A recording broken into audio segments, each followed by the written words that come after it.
mengerikan, dan kalau dipikir-pikir, kok bisa ada manusia kayak begini dan bersembunyi kayak ninja kehabisan job.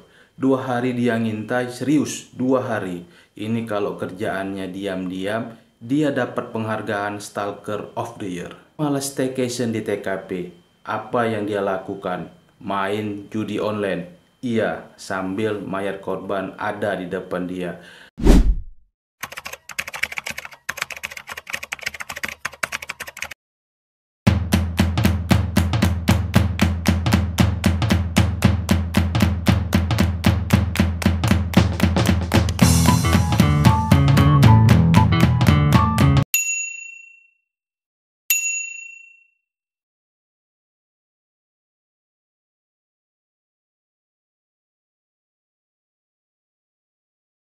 Tragedi memilukan mengguncang Halmahera Timur, Maluku Utara. Seorang pegawai Badan Pusat Statistik atau pegawai BPS KLP alias Tiwi yang berusia 30 tahun ditemukan tewas di rumah dinasnya di Desa Soagi Malaha, Kecamatan Kota Maba. Halo semua, terima kasih sudah mengklik video ini.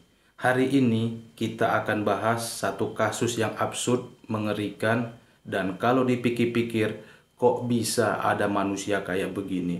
Ini bukan sinetron, bukan skenario film murahan, ini kejadian nyata di Indonesia.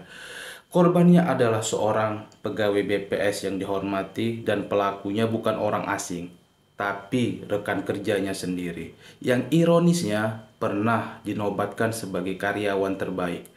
Mau tahu kayak mana carut marut akhlak manusia zaman sekarang? Duduk dulu dan tarik napas. Fakta mengejutkan terungkap bahwa pelakunya ini adalah rekan kerjanya sendiri yang diketahui bernama Hanafi. Pelaku ditangkap tim gabungan di Treskrimum Polda Maluku Utara bersama dengan Polsek Maba Selatan Pada 19 Juli 2025 di kantor BPS Halmahera Timur, seorang pria bernama Hanapi menyelinap ke rumah dinas.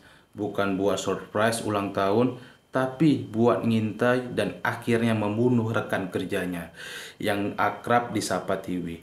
Awalnya Hanapi menyusup ke kamar calon istrinya sendiri yang juga kerja di BPS dan bersembunyi kayak ninja kehabisan job.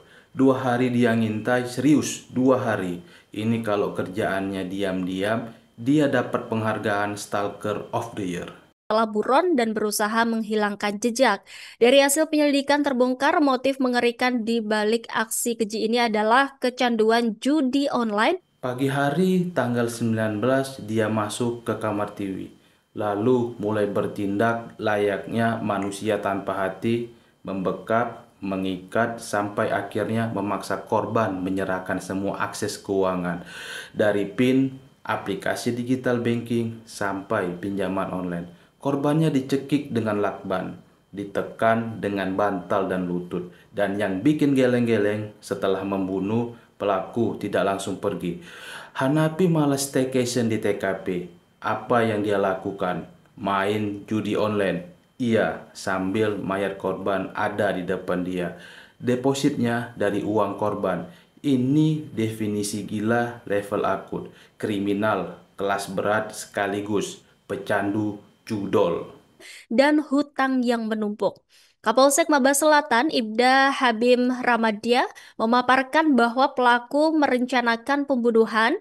Yang lebih gila lagi, 8 hari setelah pembunuhan, dia nikah. Duduk manis di pelaminan, senyum di depan kamera, mungkin sambil mikir, Alhamdulillah acara lancar, mayat udah saya tinggali. Padahal saat hari pernikahan, korban masih belum ditemukan. Selama itu, Hanapi juga sempat pakai HP korban untuk ngajui cuti, balas WA, dan hapus jejak. Smart, bukan.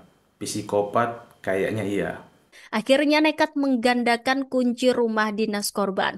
Pada 17 Juli 2025 lalu, Hanafi menyelinap masuk dan bersembunyi selama 2 hari di kamar calon istrinya yang tinggal serumah dengan korban. Setelah 16 hari kabur, akhirnya Hanapi menyerahkan diri. Polisi menyebut ia punya kepribadian manipulatif, penuh kebohongan dan potensi psikopat. Kini dia dijerat pasal 340 KUHP, pembunuhan berencana dengan ancaman hukuman mati. Dan kita semua cuma bisa bilang, ini bukan sekedar kejahatan, ini kekejian manusia yang kehilangan nalar, kehilangan empati, dan mengganti logika dengan aplikasi judi. Pada 19 Juli, Hanafi melancarkan aksinya. Ia masuk kamar korban dan kemudian mengikat tangan Tiwi lalu memaksanya membuka handphone dan aplikasi keuangan. Jadi, dari kasus ini ada beberapa hal yang bisa jadi bahan renungan. Yang pertama, jangan pernah remehkan potensi bahaya dari orang terdekat. Bahkan yang tampak baik dan berprestasi bisa menyimpan sisi gelap. Kedua, judi online bukan cuma merusak ekonomi, tapi juga akhlak dan nurani. Kalau udah candu, nyawa orang pun bisa dipertaruhkan. Ketiga, perempuan harus punya sistem keamanan pribadi. Kita butuh sistem perlindungan, bukan cuma di rumah, tapi juga di tempat kerja. Dan yang terakhir, hukum harus tegas dan transparan. Karena korban gak bisa bicara, maka keadilan harus bicara untuknya. Kini polisi telah memeriksa 8 saksi termasuk pelaku. Istrinya belum diperiksa karena masih syok setelah mengetahui kenyataan pahit suaminya ini adalah seorang pembunuh. Terima kasih udah menonton sampai akhir. Jangan lupa bagikan video ini kalau kamu rasa penting untuk disuarakan.